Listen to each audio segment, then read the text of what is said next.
Procurei bateu um sentimento de várias revolta, eu não formas de aceitava de tirar maneira nenhuma. Eu Pai, não eu sabia engravidei, pessoas de outros eu trabalho, eu tinha 5 filhos, vendo 5 as mulheres, mulheres, achava que não tinha mais eu idade não para tenho pai. meus outros filhos. Então, desde aí, eu decidi fazer um aborto e ele também falou que era pra fazer. Mesas, fora Coloquei na minha de cabeça que eu tinha que fazer. situação. Deus estava querendo me consolar de uma outra E as consequências daquilo ali. Tava Eu sabia que em desempregada, poucas horas saí do apartamento eu já que não morava, teria mais o meu bebê tava comigo. Então, desde aí, eu decidi fazer um aborto e ele também falou que era para eu fazer. Eu coloquei na minha cabeça que eu tinha que fazer. Eu entrei num tipo de depressão na época que eu engravidei, porque eu estava no meio de uma separação, com um bebê pequeno. Com o tempo também você vai entendendo que foi um crime. Você pagou para matar seu próprio filho. Procurei medicamentos abortivos, eu procurei clínicas de aborto. Quando aconteceu essa violência, o meu chão caiu, meu mundo desabou. Quando eu tinha 21 anos de idade, eu fiz um aborto. Eu fui abandonada pelo meu namorado. Quando eu fui falar para ele que eu estava grávida, e nós já tínhamos terminado, e ele falou para que eu me virasse na época.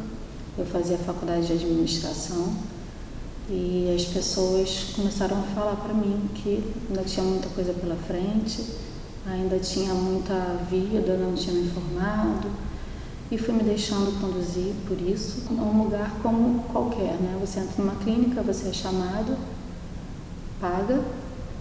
Eles me levaram para uma sala, me deram um comprimido que eu apaguei. Logo depois, eu não lembro quanto tempo foi, eu acordei num outro lugar sozinha, um lugar esquisito inclusive, e dali eu já estava arrependida.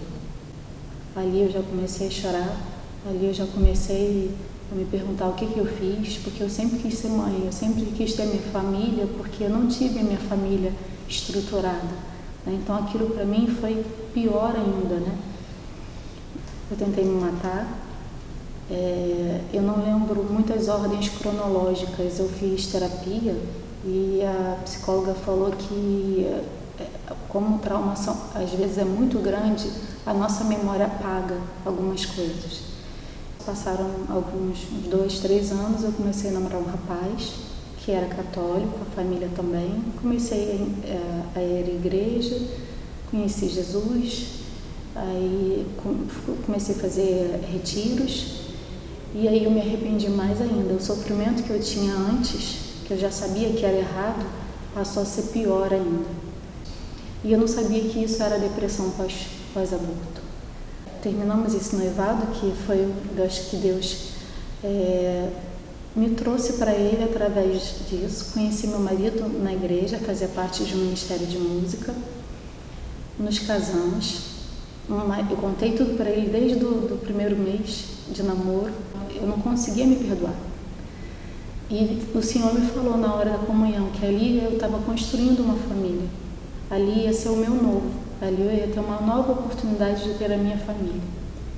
Mas mesmo assim esse sentimento continuou comigo. Eu achava que eu não ia poder ser mãe. Mesmo sem falar com meu marido, era uma coisa minha. E eu sofria muito, eu chorava muito. E uma irmã fazia parte do Ministério de Cura e pedi a minha irmã lá para orar por mim, porque eu não ia poder ser mãe. Só falei isso para ela me conhecia há 3 meses. Aí um dia ela falou assim: Lu, esse dia hoje é seu. Deus quer fazer uma cura em você, quer fazer alguma coisa em você. Quando acabou tudo, eu chorei muito naquele dia, meu marido estava, no final ela virou e falou para mim: eu tive uma visão, eu tive um sonho, o Senhor te dizia que o seu aborto, ele já te perdoou, você tem que se perdoar. E eu fiquei chocada, porque aquela irmã, aquela amiga não sabia do meu aborto. E eu vi realmente a mão do Senhor ali. E naquele mesmo mês eu engravidei do meu filho Miguel. Hoje é um anjo, meu filho tem 12 anos, tem 1,85 m, é enorme. E aí veio o Guilherme, que foi um outro milagre meu. Porque quando a gente faz um aborto, a maioria das mulheres, elas não veem que elas estão fazendo, né? Então eu não sabia, eu não tenho ideia do que eu fiz. Eu nunca tinha visto uma criança abortada. E esse filme é extremamente pesado, mas é a realidade, né? E eu chorei o tempo inteiro. Eu chorei muito enquanto a Zezé ia falando, eu chorava, a igreja estava lotada. Eu chorava de soluçar vendo aqueles bebês trucidados, assim, cortados. São cenas que a gente nunca mais vai esquecer. Quando terminou, uma amiga minha sabia, né? Aí me levou até a Zezé e eu falei para ela, Zezé, eu fiz um aborto, chorando muito. E Zezé falou para mim, eu sabia, o Senhor tinha falado para mim que uma pessoa aqui ia ser provida, que uma mulher aqui ia ser tocada. E desde então eu venho atendendo gestantes. No meu primeiro ano como Provida, eu atendi 99 gestantes. Quase todas, para a glória de Deus, ficaram com seus bebês.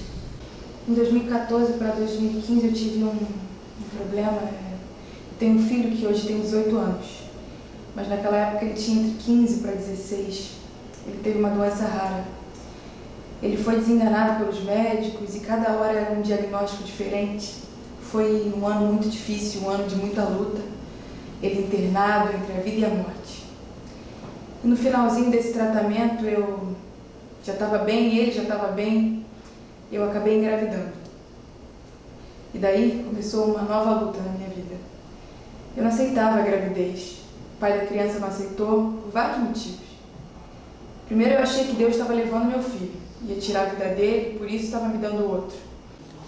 Me bateu um sentimento de revolta. Eu não aceitava de maneira nenhuma. O pai não aceitou a gravidez, me abandonou porque já tinha 5 filhos, 5 netos. Achava que não tinha mais idade para ser pai. Então, desde aí, eu decidi fazer um aborto e ele também falou que era para eu fazer. Eu coloquei na minha cabeça que eu tinha que fazer, que Deus estava querendo me consolar dando uma outra vida. Então, não seria o momento. Eu estava desempregada, saí do apartamento que eu morava, estava super desesperada por causa da doença do meu filho. Enfim, não aceitei. E aí foi quando uma amiga me deu o telefone do grupo Sim a Vida. Eu entrei em contato achando que ia fazer um aborto. Elas me pediram uma ultra, uns exames. Elas foram me enrolando, assim os dias foram passando e quando eu vi eu já estava com quase 5 meses. Mas eu estava irredutível. Eu falei que queria tirar, eu não estava aceitando. Falei do meu filho. E aí a doutora Paula, a doutora Morgana, que estavam ali para me ajudar, elas falaram que não estavam ali para tirar uma vida, elas não eram assassinas. Eu não queria, mas elas insistiram e para a honra e glória de Deus eu aceitei. Eu disse, realmente. Elas me abraçaram e eu consegui tirar da minha cabeça a ideia de fazer um aborto. Era melhor eu ter a minha filha. Eu tive um apoio físico, um apoio psicológico e até financeiro. Algumas pessoas me ajudaram, me deram algumas coisas. Foi assim um momento de muita dor. Mas foi um momento que eu recebi um carinho, uma dedicação. E hoje, para a honra e glória do Senhor, eu tenho a Maria Vitória, que já está com 2 anos, com muita saúde. Ela nasceu com 4,250 kg, 57 centímetros. E hoje eu estou aqui, dizendo sim à vida, para a honra e glória de Deus. E agradeço ao Grupo Provida, ao Sim à Vida, minha filha, do meu filho, porque sim, o João Vitor está com 18 anos, com a saúde plena e sã. Deus me deu 2 vidas, então por causa do Grupo Sim à Vida, eu ganhei 2 vidas. Seria um aborto, hoje não é. O pai delas registrou, mas me abandonou ela. Ele não procura, não quer saber, mas hoje eu dou graças a Deus. Eu estou criando a minha filha como pai e mãe. Eu busco forças em Deus para conseguir criar minha filha sozinha.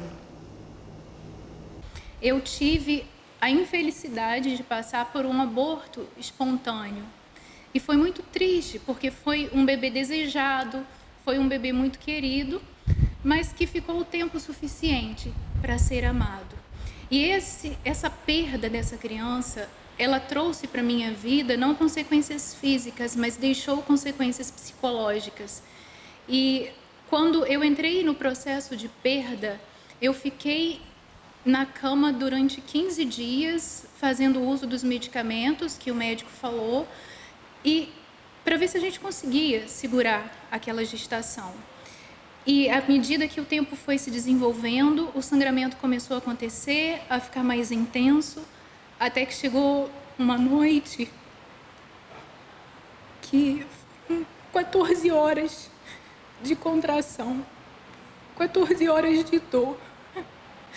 E eu sabia exatamente o que estava acontecendo e as consequências daquilo ali. Eu sabia que em poucas horas eu já não teria mais o meu bebê comigo.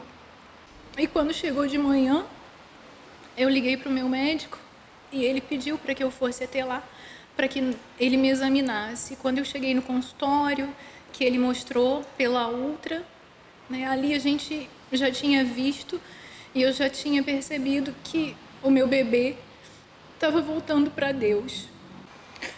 O bebê que a gente tinha desejado, o bebê que a gente tinha amado, a gente já não tinha mais as chances de colocar nos braços. Mas isso me deixou consequências psicológicas que eu levei quase que 1 ano para poder me reerguer emocionalmente, para poder me dar o direito novamente de buscar a maternidade, de me abrir à vida novamente. Tamanho foi o trauma, tamanho foi aquela dor que essa perda deixou no meu psicológico. Que uma mãe que ela pensa em abortar, na verdade, não está nela aquele desejo. Quando a gente chega para estender a mão para uma mulher que pensa em cometer o aborto, a gente vê que há uma história de vida ali que não é o bebê que é o problema. Ela tem tantos outros medos dentro dela que aquele bebê, ele não é a causa do que ela pensa que ele vai ser. E todas as mães que quando recebem essa mão, recebem esse apoio, recebem esse abraço, se abrem à vida, elas conseguem enxergar a transformação que essa criança traz para a vida dela. Porque a maternidade é libertadora. Para nós, toda vida vale. Vale a vida do bebê e vale a vida da mãe. Porque não adianta nada a gente salvar a vida do bebê e nós não nos preocuparmos com aquela mãe, porque nós também não queremos que ela tenha uma vida desestruturada, uma vida sequelada emocionalmente e fisicamente.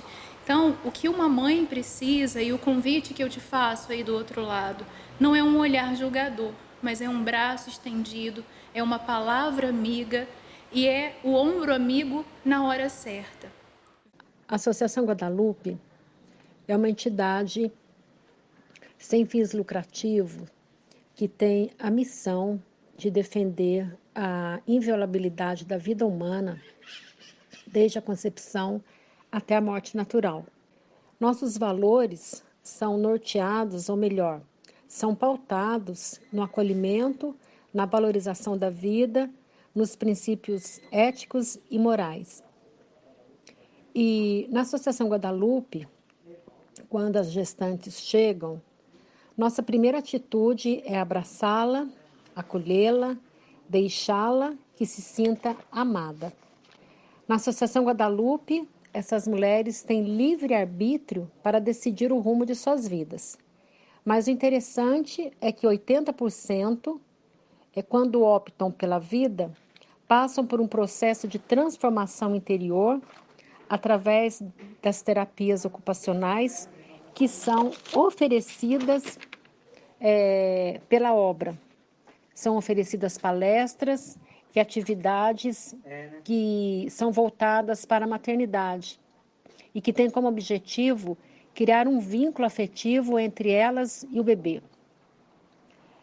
Ao optarem pela vida, essas mulheres se tornam as primeiras defensoras de seus próprios filhos. Isso porque o amor gera vida. Eu vivi um relacionamento muito longo, de idas e vindas, muito conturbado, de muito ciúme, muita briga o tempo todo, muitas idas e voltas. E durante uma separação, eu me envolvi com uma outra pessoa, casualmente, e depois eu voltei para o meu antigo relacionamento. O tempo foi passando, estava tudo relativamente bem, apesar da gente continuar brigando.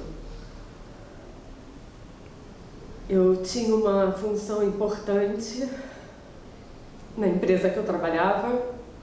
Eu já estava lá há 4 anos. Eu tinha um setor que eu coordenava.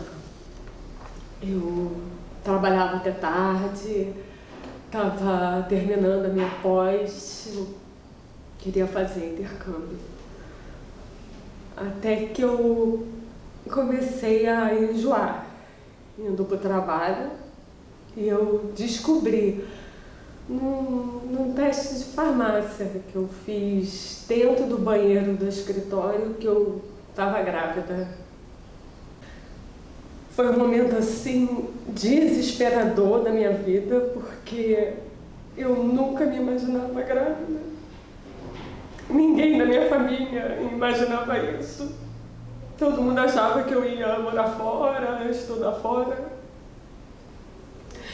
Eu fiz 3 testes naquele dia, todos com o mesmo resultado. Eu não me considerava grávida, eu achava que aquilo era um erro. E eu fiz uma ultrassonografia, mas antes eu procurei milhares de formas de tirar o bebê. Eu conversei com pessoas de outros estados, eu procurei medicamentos abortivos, eu procurei clínicas de aborto. Eu me lembro que eu saí de lá e eu comprei várias roupinhas para ele. Esse menino que eu tive um caso, ele começou a me procurar quando ele soube da situação da gravidez. Ele me seguia no meu trabalho, ele me ameaçava, ele me seguia na rua durante o meu horário de almoço, ele me seguia no ônibus, ele me seguia em todos os lugares e ele sempre ficava atrás de mim de uma maneira agressiva, possessiva, querendo estar comigo, sabe? E o tempo foi passando e eu sofri muitas humilhações no meu trabalho. Durante muito tempo, as coisas que eu sofria no trabalho me fez procurar casa de adoção para eu entregar meu filho para adoção, hospitais.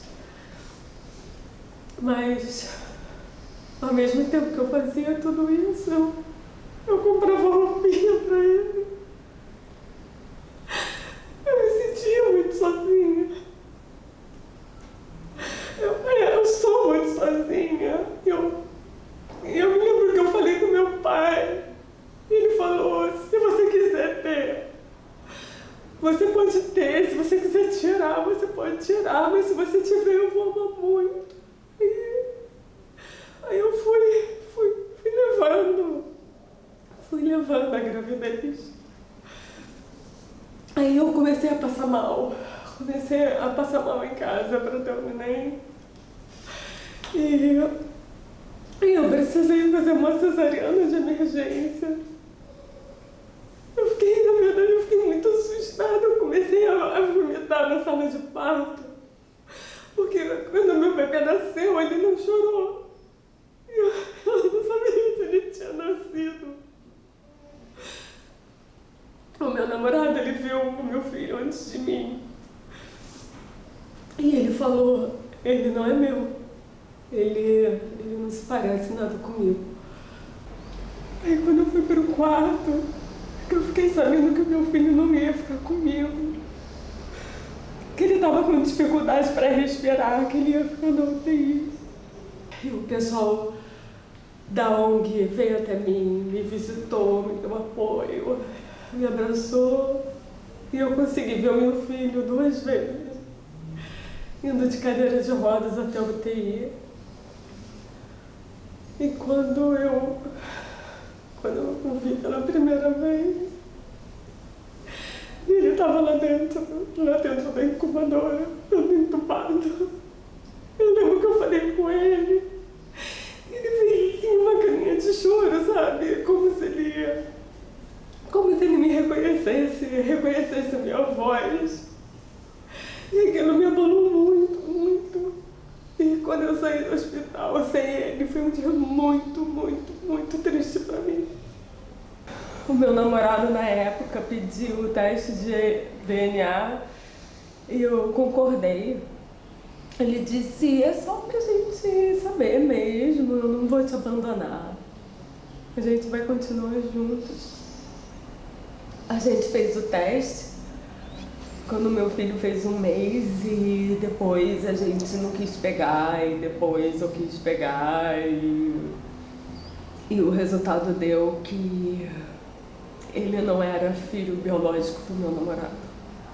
E o meu namorado foi embora de casa e eu fiquei sozinha com meu filho. Se não fosse o meu filho, eu seria uma pessoa completamente diferente do que eu sou hoje. Eu não seria nada feliz como eu sou. Hoje eu me vejo como uma mulher infinitamente mais madura, consciente do que eu era, infinitamente mais responsável. E eu tenho um filho que para muitos é motivo de vergonha, mas para mim é um motivo de orgulho muito grande. Eu batizei o meu filho de Theo, porque Theo significa Deus. E eu tinha feito uma promessa para Deus, dizendo que se Ele me desse forças para ter o meu filho, no meio de todas essas atribulações, que eu queria colocar o nome dele, porque o meu filho seria dele e não meu. Seria resultado da força que Ele me deu.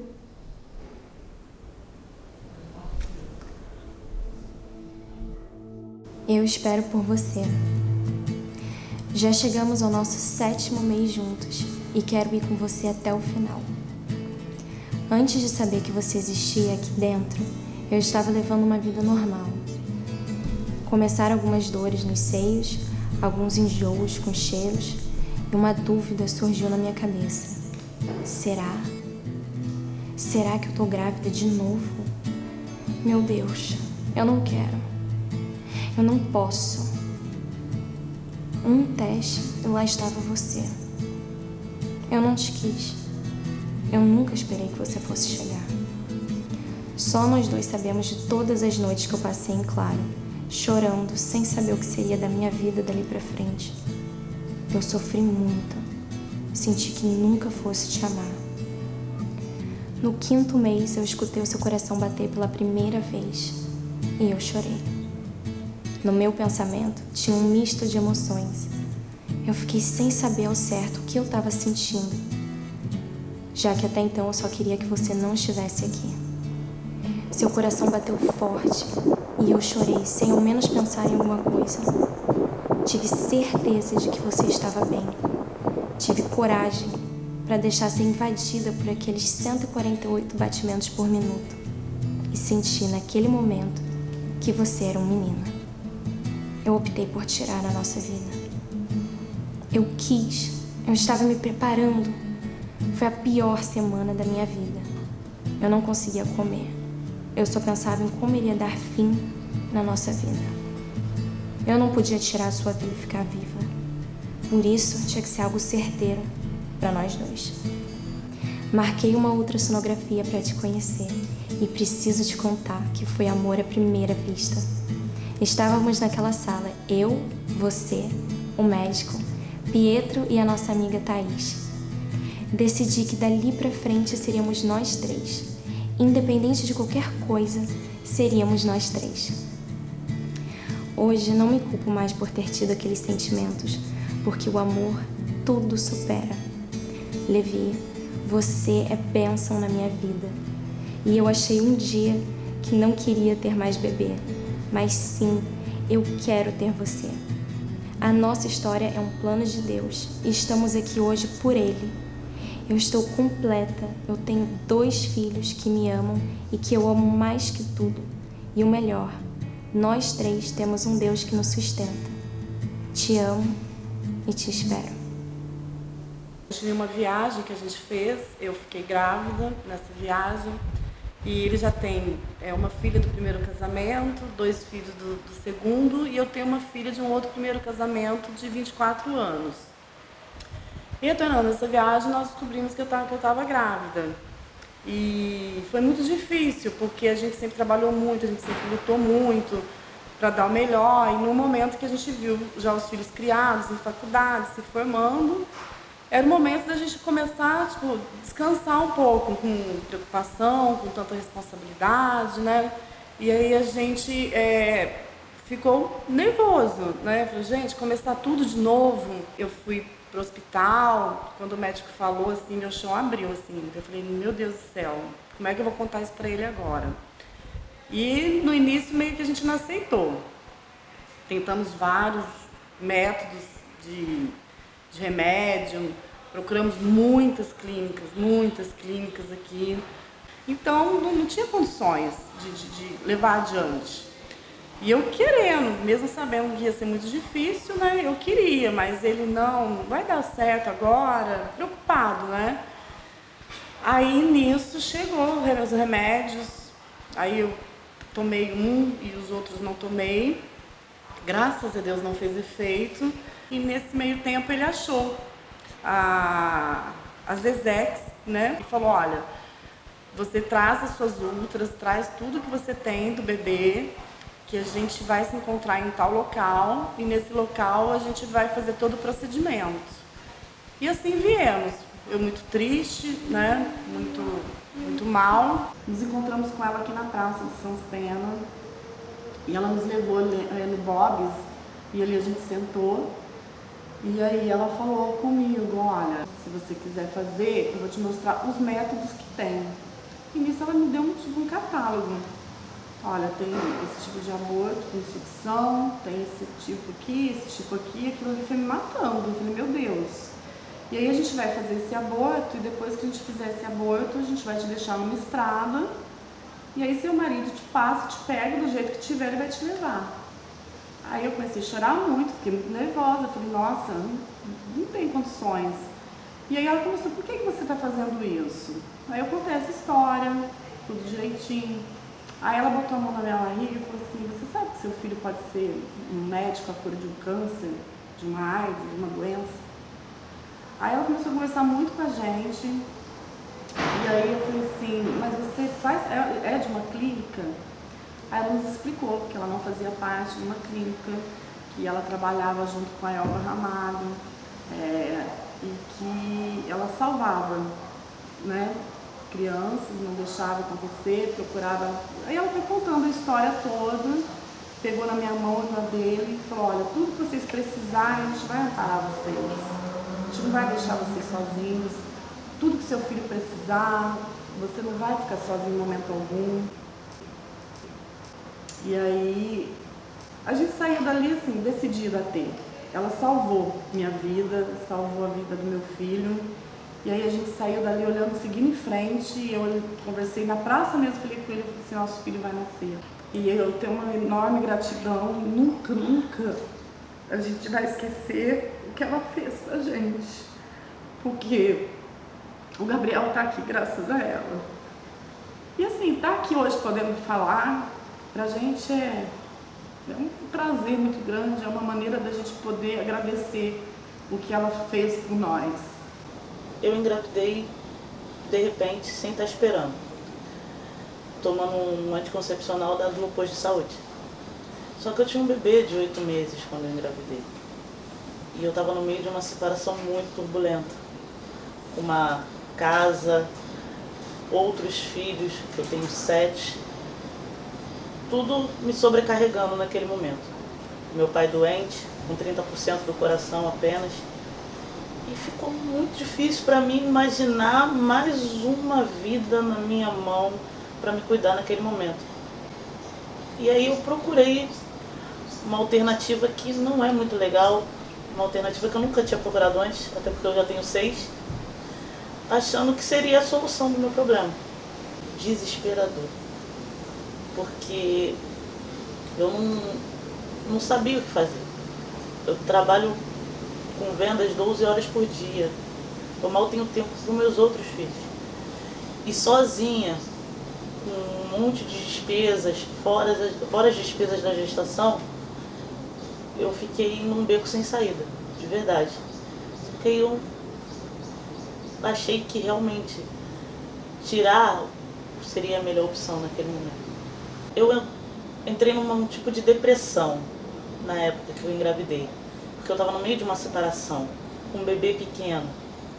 Eu fui traída, fui enganada, e tudo isso acaba mudando o seu modo de pensar. Você não quer fazer, você se sente obrigado. E é muito difícil pra gente. Você ser abandonado no momento mais difícil, mais frágil da sua vida. É muito complicado. Então, sei que foi complicado pra mim, porque eu estava muito reticente a isso. Eu não queria mais uma preocupação, mais uma conta para pagar, porque eu não vi o meu filho como um filho, eu vi o meu filho como mais uma despesa, mais algo mais que ia atrapalhar mais. Por isso que para mim foi tão difícil. Quando eu estava passando por uma situação difícil, não sobrava dinheiro para comprar as coisas das necessidades básicas dele. Então elas vinham e me ajudavam com leite, fralda, essas coisas. Até que elas começaram a conversar mesmo e fazer com que eu mudasse de ideia aos poucos. Me mostrando que Samuel não tinha nada a ver com meus problemas. E que as coisas iam dar certo na medida do possível, assim. Ia ser... Eu ia conseguir. Era um apoio que eu não tinha de ninguém, de lado nenhum. Todo mundo na época, poxa, eu já tinha 6 filhos, então todo mundo na época só apontando o dedo, julgando, você é maluca, eu não sei o quê, família, amigos, então todo mundo abandonou. Foi embora, uma moça que ele se apaixonou por ela, foi embora, nunca mais apareceu. Apareceu, registrou e sumiu de novo. As pessoas falam pra mim, você tá em depressão, não sei o que, eu falo, não, eu não tenho esse direito. Como é que eu vou mostrar para os meus filhos que eu sou fraca? Eu não posso mostrar para eles que eu sou fraca, eu tenho que ser forte, para eles verem que eu sou forte. Eles teriam orgulho da mãe deles. Então eu não deixo. Então só por eles, todo dia. O aborto é um assunto do qual eu não tenho o menor motivo para me orgulhar. Ao contrário, ao longo do tempo, né, na proporção que as coisas vão ficando mais claras e evidentes, nossos sentimentos vão aflorando, a nossa consciência vai sendo cada dia mais desperta, ele se torna uma dor, se torna um arrependimento profundo e ao mesmo tempo um desconforto que você carrega dia e noite, porque é algo que você não pode consertar, você não pode voltar atrás, você não pode acordar um dia e dizer, ufa, resolvi. Não, você não resolveu, não vai resolver nunca, porque você já passou pela experiência, ou seja, você já cometeu um ato que, com o tempo também, você vai entendendo que foi um crime. Você pagou para matar seu próprio filho. Então, eu, às vezes, faço palestras nas igrejas e em alguns outros locais, e eu sempre digo que o aborto é um grande equívoco, porque a mãe que deveria acolher, rejeita. E o médico que deveria salvar, mata. Eu era muito nova quando eu fiz o aborto e eu não tinha consciência. Eu achava que eu estava apenas provocando a menstruação. Quer dizer, eu estava tirando ali um bolinho de sangue, eu estava de fato tirando um bebê que estava em formação. Mas era uma vida que eu estava tirando. E a vida é sagrada. Quando eu fui tomando consciência na proporção que o tempo foi passando e eu fui tentando me redimir comigo mesma, buscando ter filhos, né?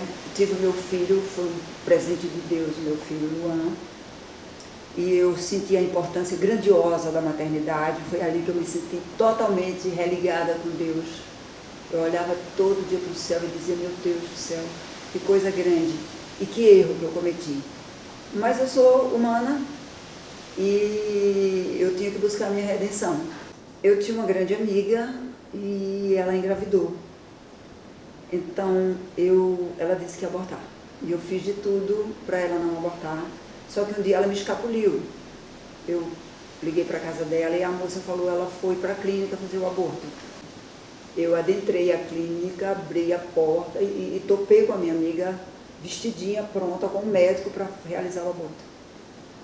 Ele ficou pálido e eu gritei, levanta dessa cama, levanta daí, vamos embora. Ela toda apavorada, eu falei, vai, não discute, vamos embora, vamos sair daqui. Bom, ela teve a filha que é linda, se chama Maria, eu que batizei e que dei o nome. Topei de cara com o Padre Pedro, que é hoje um dos nossos patronos do Movimento Pro Vida Nacional. Ele é polonês, vive na região de Brasília, do Distrito Federal. Eu topei com esse padre, ele olhou para mim e falou, olá, moça bonita do Brasil, você parece cantora que eu gosto muito, você parece com a cantora Elba Ramalho. Eu falei, eu sou Elba Ramalho. Aí ele, oi, tum, bate coração, oi, tum, coração pode bater, que é uma música que eu gravei há muitos anos.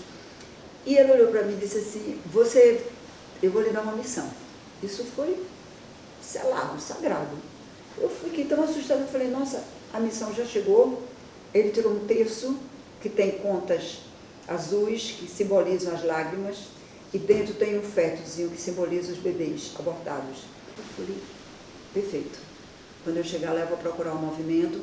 Saí de Medjugorje, fui a Roma, fiquei caminhando à noite, era meia-noite, 1h, e eu pedindo resposta, eu pedindo confirmação. Encontrei um grupo pró-vida, no meio da Fontana di Trevi, um grupo jovem de Brasília, que me pediu para dar um testemunho da vida. Eu falei, confirmadíssimo. Voltei no Brasil, fui a Brasília fazer um encontro com sacerdotes, pastores evangélicos, que são bem parceiros nessa luta pró-vida.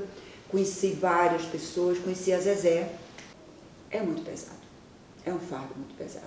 Então, que fique essa mensagem de vida, de esperança. Deus cria, Deus com o seu sopro e a sua sabedoria cria a vida. Quem somos nós para delegarmos a morte de crianças inocentes? E o que é mais covarde é que a gente mata crianças que são indefesas, elas não podem correr, gritar, sequer rezar por elas próprias. Elas estão ali no ventre da mãe como se fosse, e deveria ser o lugar mais seguro, mais aconchegante, mais caliente, como se diz, para elas. A vida é gerada no ato da concepção. Sou casada há 16 anos e meu esposo é vasectomizado. E em outubro do ano passado eu sofri uma violência sexual causada por um membro da família. Poucos dias depois eu descobri que eu estava grávida desse acontecido. E procurei a ajuda da Defensoria Pública para uma possível interrupção da gravidez, achando que se tratava de um direito meu, que eu tinha o direito de fazer um aborto. E a Defensoria Pública se disponibilizou em me ajudar, mas eles me apontaram 2 caminhos, que era sim a interrupção da gravidez, mas também tinha um outro caminho, que seria o caminho de entrega para adoção, que também é um ato de amor. E durante um longo período de tratamento, de consultas com a psicóloga, com terapias, palestras, tudo que eu participei, eu decidi que eu não iria mais entregar meu filho, que eu não iria mais fazer a interrupção da gravidez, e sim que eu tinha optado pela entrega para adoção. E a Defensoria Pública decidiu que eu deveria me ausentar do meu lar, já que eu era frequentemente agredida pelo meu esposo. Já tive que denunciar ele na Lei Maria da Penha 3 vezes. A Defensoria Pública achou um abrigo para que eu pudesse ficar. Tá comigo apenas o Luiz Carlos, que é o caçula, e os outros decidiram ficar com o pai. Fui muito bem acolhida. Eu decidi que eu não iria mais entregar meu filho para adoção, porque eu só precisava de amor e carinho. Meu filho já tem de tudo, já tem todo o enxoval pronto. É possível sim, porque eu tenho muito amor e carinho para dar para ele, para a honra e para a glória do Senhor. Amém. Isso tudo começou muito lá atrás, na verdade não foi uma escolha minha, mas foi um meio que Deus, Senhor de tudo e de todos, me conduziu para que eu pudesse, ao longo do caminho, curar as minhas feridas. E vou dizer por quê. Aos 19 anos eu sofri uma violência sexual, um estupro, em Campina Grande, na Paraíba. E a partir dessa experiência traumática que me aconteceu, inclusive com uma pessoa conhecida, eu me vi gestante, grávida. Quando descobri, estava já com 12 meses de gravidez, e esse fato me levou a um aborto. E esse foi, eu diria hoje, a pior escolha da minha vida, porque a partir do momento que eu aceitei que tirasse aquele bebê do meu ventre, não tinha discernimento, não tinha conhecimento, era cantora de banda de forró, bebia, tinha uma vida, eu diria, não tanto regrada, mas muito responsável, e eu jamais imaginava que um dia eu poderia passar por uma violência. Sempre fui muito destemida, muito extrovertida, muito falante e muito dona de mim. Eu dizia que eu tinha um pensamento meio feminista radical, né? Eu não preciso de homem para nada, nada vai acontecer comigo. Obviamente que vindo de uma família de 7 irmãos, a minha mãe solteira, e eu presenciava tudo aquilo, então estava fora dos meus planos constituir uma família, casar, ter filhos. Tinha uma pessoa que eu gostava muito, namorado, mas quando aconteceu essa violência, o meu chão caiu, meu mundo desabou, e eu, perdida, eu não busquei a quem poderia me ajudar, no caso a minha própria mãe. Eu poderia ter falado para a mamãe, olha, aconteceu isso comigo, me ajuda, né? Mas eu fui buscando os meios legais de me livrar daquele problema. Eu tinha aversão, eu tinha nojo, eu tinha raiva, e eu chorava muito. E antes que os meus amigos, os meus colegas de banda descobrissem aquilo que tinha me acontecido, eu decidi me acovardar, praticar esse aborto e sair praticamente fugida da minha cidade. Eu sempre sonhei que eu queria sair, que eu queria cantar, que eu queria sair pelo mundo, que eu queria viajar, que eu queria viver e sair daquele ambiente, né? E quando isso me aconteceu, eu já era maior de idade, e aí eu vim para o Rio de Janeiro nessa situação, com essa situação realmente de muita fragilidade, de muita dor na minha alma. E aqui eu me enfiei no alcoolismo, né? Eu bebia muito, tentava esquecer, eu consegui logo um trabalho, não falava isso para absolutamente ninguém, mas diante dessa experiência lá em 96,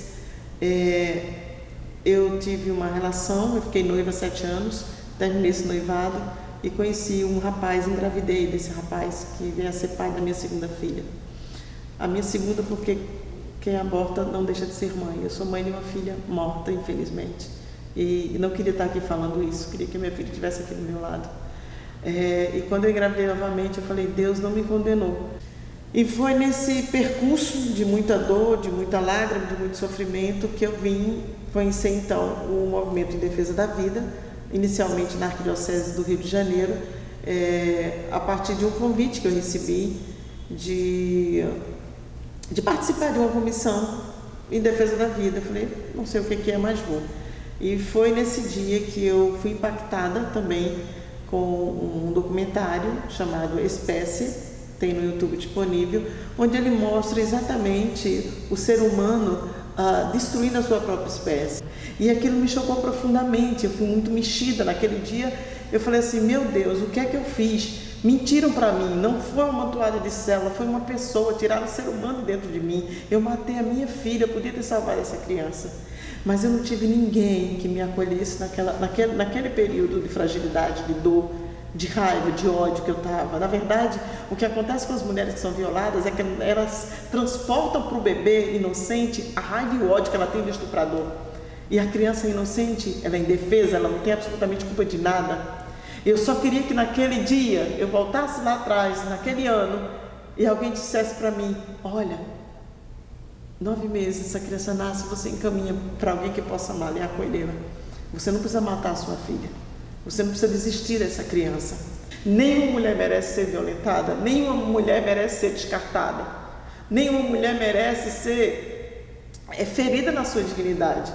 Que mesmo que ela venha ser e sofrer e ser vítima como eu fui, e aí eu pergunto, de quem é a culpa? De quem é a culpa da mulher ser violada hoje? Ela está andando na rua e viu um monstro, como aconteceu essa semana com outra jovem que eu estou atendendo, meteu a faca no pescoço e falou, olha, tira a roupa. Que proteção que as mulheres do nosso Brasil têm? Que segurança pública que essas mulheres têm? Por que se acontece o estupro no Brasil? Onde a gente tem aí uma terrível realidade, que onde mais se acontecem essas violações são dentro das próprias casas, com parentes ou entes queridos, não, inimigos da família, né? Eu atendo meninas que sofrem abuso dos padrastos dentro de suas casas, né? E foi dentro dessa realidade toda que eu comecei a me aprofundar e virei uma militante pró-vida, que eu falei, essa causa é minha, eu quero reparar aquilo que eu cometi, eu não pude salvar a minha vida, a vida da minha filha. Eu digo salvar a minha vida porque eu vivi 20 anos de depressão pós-aborto. Eu sei o que eu passei durante esses 20 anos e falo para as meninas que eu atendo quase todos os dias. Não quero passar pelo texto do que eu passei.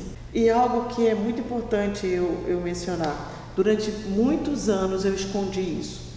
Eu trabalhei no Movimento Pro Vida de 2006 a 2012 sem ninguém saber que eu tinha sido violada. Eu era alcoólatra, sofria com alcoolismo. Tive uma experiência, obviamente, de conversão e de cura e parei com o alcoolismo lá em 2005. Mas até 2012 ninguém sabia que eu tinha sido violentada, porque eu tinha vergonha de falar isso. Não é fácil estar aqui olhando para você e dizer, olha, eu fiz um aborto, eu matei a minha filha.